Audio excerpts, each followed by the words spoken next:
Ya, Felmi, bagaimana kinerja perdagangan di sesi 2 dibanding sesi 1 tadi? Ya, laju atau pergerakan indeks harga saham gabungan pada sesi 2 dibandingkan pada sesi 1 memang mengalami perubahan yang cukup signifikan begitu, di mana untuk perubahan dari laju IHSG sendiri ini pada sesi 1 tadi memang sempat dibuka sampai anjlok 2,5% lebih, namun pada penutupan sesi pertama tadi ditutup koreksi tipis 0,47% saja. Dan untuk melihat bagaimana pergerakan atau lajunya jelang penutupan sore hari ini, kita memantau langsung di monitor Bursa Efek Indonesia saat ini. Pada saat ini, indeks harga saham gabungan mulai melaju di zona hijau atau rebound, di mana tadi terpantau bahwa indeks mulai bergerak ke zona hijau sekitar pukul 14.29 waktu Indonesia Barat, dan saat ini mulai menunjukkan penguatan tipis 0,11% atau 6,77 poin ke level 4.860,49. Untuk volume transaksi perdagangan pada sore hari ini jelang penutupan sesi terakhir, volume transaksi perdagangan tercatatkan 9,2 miliar lembar saham, dengan nilai transaksi perdagangan 8,5 triliun rupiah. Dan untuk frekuensi transaksi perdagangan tercatatkan lebih dari 600.000 kali transaksi. IHSG pada pukul 9 pagi tadi sempat melemah 2,52%, di mana pada perdagangan hari ini pada pembukaan awal tadi pagi melemah 2,52%, tepat ke level 4.732,60.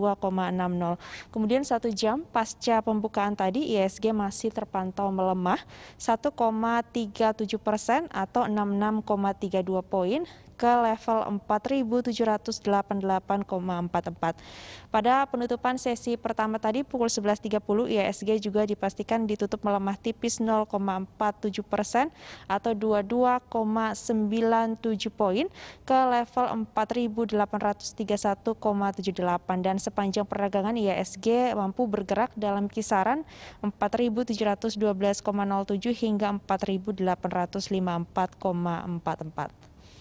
Poppy. Dan Felmi, sentimen apa saja yang paling mempengaruhi IHSG hari ini? Ya, untuk sentimen ini masih dipengaruhi oleh sentimen eksternal pada pergerakan atau yang mendorong pergerakan atau laju IHSG pada perdagangan kemarin, di mana kami catat di sini bahwa investor atau pelaku pasar ini disebut menaruh perhatian khusus atau cukup cemas atau khawatir begitu pada perkembangan kasus baru infeksi virus corona atau COVID-19, di mana akan memicu munculnya gelombang kedua dari pandemi COVID-19, di mana analis mengatakan bahwa pembukaan kembali sejumlah kegiatan ekonomi di beberapa kota besar di dunia, ini termasuk di Indonesia, ternyata ini memantik atau memicu kenaikan pasien baru COVID-19 yang membuat pasar atau investor kembali khawatir. Selain itu juga terkait dengan aksi profit taking yang terjadi selama beberapa hari terakhir, setelah sebelumnya indeks sempat rally cukup kencang begitu, juga ini menjadi salah satu faktor pelemahan IHSG untuk pekan ini. Kemudian dari sentimen eksternal sendiri, di mana di sini dicatatkan bahwa sikap dari The Fed atau Bank Sentral Amerika Serikat yang mengakui adanya perlambatan pertumbuhan ekonomi Amerika Serikat ini juga tentunya semakin memicu kekhawatiran para pelaku pasar.